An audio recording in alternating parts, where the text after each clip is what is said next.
Hey everyone, I'm Mark, and if you're struggling to master the trim in Microsoft Flight Sim, this video is going to be for you because we're going to look at the basics as well as some tips on how to best operate it in every phase of flight.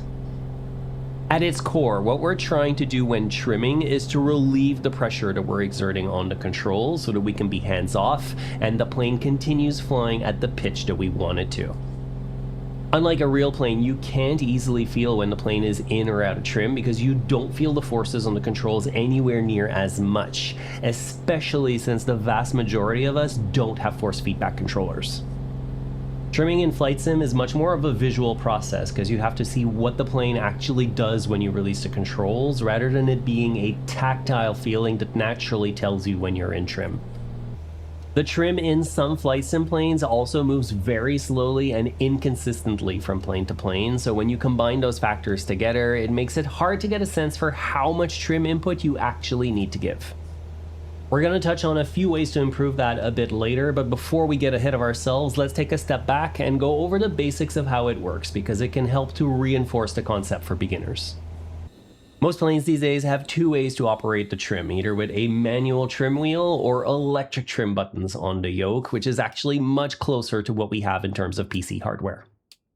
By default, the two directions that you can apply to trim, so nose down and nose up, are going to be bound to two separate button presses in the control bindings. To apply nose down trim, you turn the trim wheel forward, and to apply nose up trim, you do the opposite. So for that reason, I always map it to two button presses on my controller that are one above the other.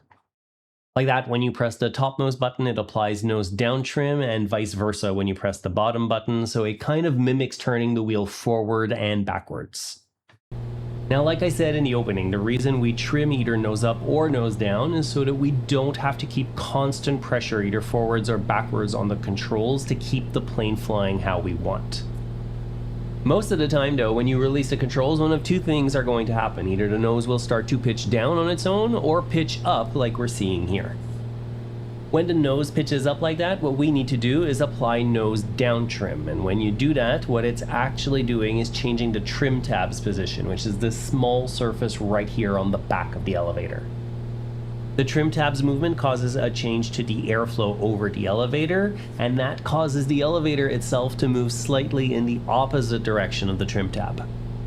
Now when we push or pull on the controls, what are we doing there? We're actually moving the elevator directly. So what we're really doing with the trim is we're replacing the force that we were holding with the equivalent amount of aerodynamic force to hold it there for us.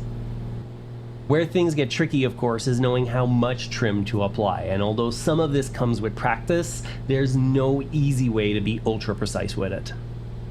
For the most part, you can feel when you're drastically out of trim because you'll be holding more pressure on the controls, so in those cases you'll want to start with a larger trim input.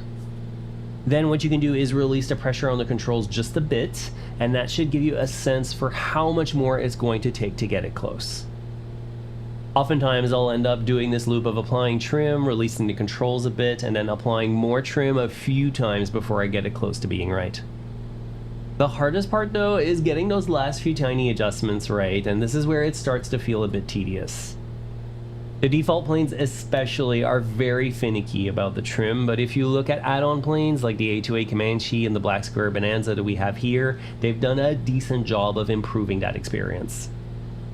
As you can see though, it still takes a fair bit of tweaking to get it just right, and you have to give it time to respond and settle down after each change, otherwise you'll find yourself constantly chasing it. The analog trim bindings we've been using so far work a bit weird too. Even if you hold the trim in a given direction, it starts by applying it once, then it pauses for a second, and only then starts to apply it continuously, which is very unnatural. There is a way to fix this in 2024, but it requires you to use the digital elevator trim wheel bindings instead, which not every plane supports, and I'm not quite sure why. These bindings also give you the ability to increase the value of a single trim input or button press, and that's really nice because in a lot of planes it moves very slowly with a single button press. For example, if I wanted every button press to make a bigger change, I can override that value here, let's say by setting it to 4.0, and now the trim wheel will move much more with every button press. I really wish more developers would enable these bindings on their aircraft because it is a much better experience than the default elevator trim up and trim down bindings. Now you might think that having an actual dedicated trim axis like the Velocity 1 flight yoke has would solve most of these problems, but it actually just introduces different problems. When you enable the autopilot on the plane, it makes trim changes right up until the point you disconnect it, but because your axis isn't mechanically operated, it isn't in sync with the trim in the plane anymore, so when you go back to it after disabling the autopilot, it's going to jump back to the last place where you left it. If you do have an analog trim wheel, I'd highly suggest checking out a tool called SimTrim, which fixes a lot of the issues of analog trim wheels, but it's a bit beyond the scope to look at all of those details here. Now let's have a look at some specifics of how to handle the trim throughout a flight, and we're going to start with takeoff. That's obviously where every flight starts, but it's actually one of the most important times to set the trim properly, especially if you're on a second leg, since it won't reset itself after landing. Some planes like the C-172 have a mark to represent the recommended position of the trim for takeoff, which will be okay for most of the time, but you can move it a bit above or below that mark depending on the plane's center of gravity. That's why actually on most planes there's a green range that represents the area where you would want to set it based on how much fuel, people, and cargo you're carrying instead. Now we can't see it as clearly in the default tablet, so instead I'm going to use the black square tablet here to illustrate what I mean by that. With just our pilot and fuel on board, the center of gravity is more towards the front of the plane, which means we'd want to set a bit of nose up trim so that it's easier to rotate on takeoff. Now if we add in a few passengers and maybe a little bit in the cargo area in the back there, the center of gravity starts to move towards the back of the plane rather significantly, and that means that naturally the airplane is going to want to rotate early and pitch up more once you're airborne, since there's more weight at the back. So to counteract that, what we can do is apply some nose down trim, and the very unscientific rule of thumb that I use for this is to try and match the center of gravity on the range, but about 50% in the opposite direction. For example, here our center of gravity is right near the back of its range, so I'm going to apply some nose down trim so that we're about halfway into the nose down trim range, and I found that if you go any more than that, you tend to have a hard time rotating. This is going to vary by airplane, obviously, and I have occasionally applied too much trim and struggled to get off the ground, so always remember, as you're rolling down the runway and you pull back on the controls and nothing happens, you've always got some nose up trim that you can add to get yourself airborne. As you start your climb, it can be tempting to adjust a trim right away if you're holding pressure on the controls, but unless you're radically out of trim, it can be worthwhile to wait just a bit longer. The reason for that is that any configuration change, be it the gear, the flaps, or even adjusting power, is going to change the lift and drag of the plane, and that means you'll have to retrim after each of those changes anyways. That's why I tend to make small adjustments on the initial climb if I'm having to provide large inputs because I miscalculated my takeoff trim, but I don't try and get too precise yet because I know it's going to change as I configure for the climb.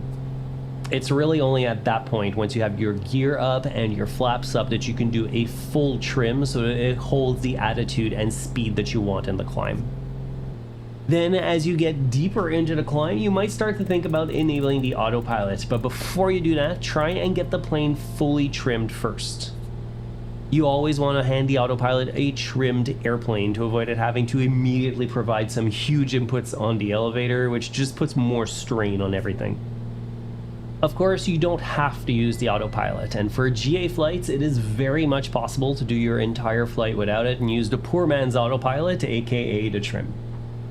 As you level off at cruise, you're obviously going to need a fair bit of forward pressure and put in some nose down trim to keep it there, but once it's settled down, you should only need small changes to stay at your cruise altitude. It's not completely hands-off, especially if there's wind and turbulence, but in calm conditions, it works pretty well. When it comes to the descent, you have a few different ways that you can handle the trim. If you want to descend and maintain speed, the only adjustment you need to make is to the power, and without even touching the trim, you should continue to fly at the same airspeed. It's only when you want to slow down that you'll need to use the trim, because that'll involve cutting even more power and then retrimming to maintain the pitch and airspeed that you're looking for. Approach, on the other hand, is probably the phase where you're going to adjust the trim the most because you end up making so many configuration changes. There's the level off at pattern altitude first, and from there you're quickly transitioning to preparing for the approach. So that's going to mean the flaps, gear, and power changes. And as we were just talking about, any of those changes are going to mean an adjustment to the trim. Even with all of the quirks of Flight Sim's trim implementation, after a while you do still start to get a feel for how much trim you're going to need in every phase of flight, but it really only comes with practice.